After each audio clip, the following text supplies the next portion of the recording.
Hey, this is Emilia Nieminen of Innamoratta Dolls. A lot of people ask what kind of material I use for the base of the hard cap wigs. And some of you have asked if stocking would work, and I found that it really doesn't, not with the hot glue technique that I use, because maybe with liquid glues it would work, but hot glue is not smooth enough, like liquid enough to go into the tiny pores of stocking. So what I use is a four-way stretch netting. So if it zooms in properly, you can see the holes. And one important thing here is to use netting that actually matches the doll's skin tone, so when you do a parting it will then look correct against the skin tone. So this is what I use for latte skin, and this color is not perfect but close enough for the caramel. So before wrapping the head in the netting, you want to use heat resistant cling wrap. Obviously, if you don't use hot glue, then the heat resistance is not so important.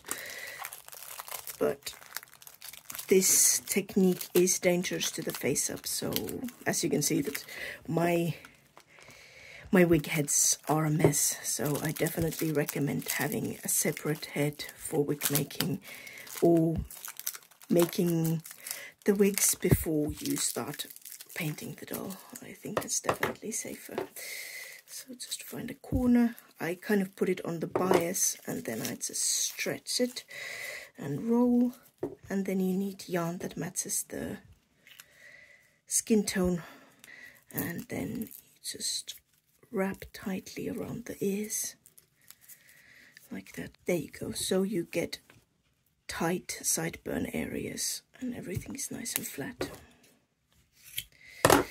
And now you're ready to start putting preferred glue onto the cap. The way I use the hot glue gun is usually by putting a little bit of glue on this and then just using the side of the nozzle to spread it. So you can either buy a gun that has no silicone cover on the nozzle, or I think in case of this one I cut it off. So that's one option, but remember, you can really burn yourself badly on those things, so try to be careful.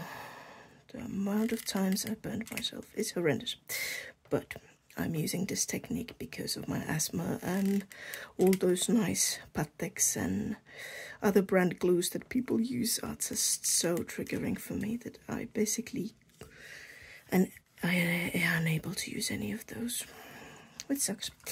But then again, the wigs made with this technique are completely washable, so it wasn't exactly what I planned developing this technique, but it's a nice side effect, because very often I like to put a little bit of hair oil to kind of add weight and luster to the mohair, and especially alpaca, but it's very easy to overdo it since the amount of hair is such tiny amount compared to your own hair. And if you overdo that or any other hair product, all you have to do is use regular shampoo and conditioner and wash the wig, obviously in cold water. You don't want to boil wash it.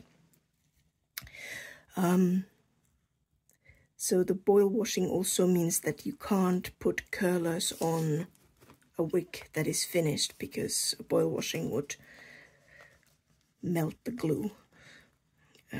Of course, depending on the melting point of the hot glue you use. I usually use quite low melting point glue myself, just because when hardened or dried, it has more friction, so it holds on to the hair better than a really hard one would. I also like my wig caps to have a kind of squishy softness, so that they're easier to put on. I feel like hard caps that have several layers and don't have that elasticity very often start breaking at the edges, and I obviously don't want that, because I like very natural hairlines that go from the sideburn to have a widow's peak and like a lot of little details. So if you do a completely round hairline, that is just a cap. You don't have so many issues with the fit, and you don't need elastic edges. But if you want to create natural hairline looks, especially where the hairline is pulled back, then the elasticity becomes a very important factor. You can see that I'm just smoothing this over. Oh, this is going to be too long of a video. And then when I start adding hair to this, I will basically just use the gun side to melt like this.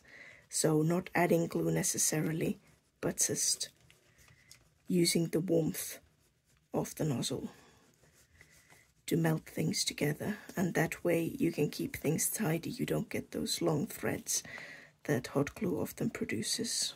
And you don't get hot glue in the hairs. And, well, it takes a while to get comfortable with this so you don't burn yourself all the time. That you can keep it tidy.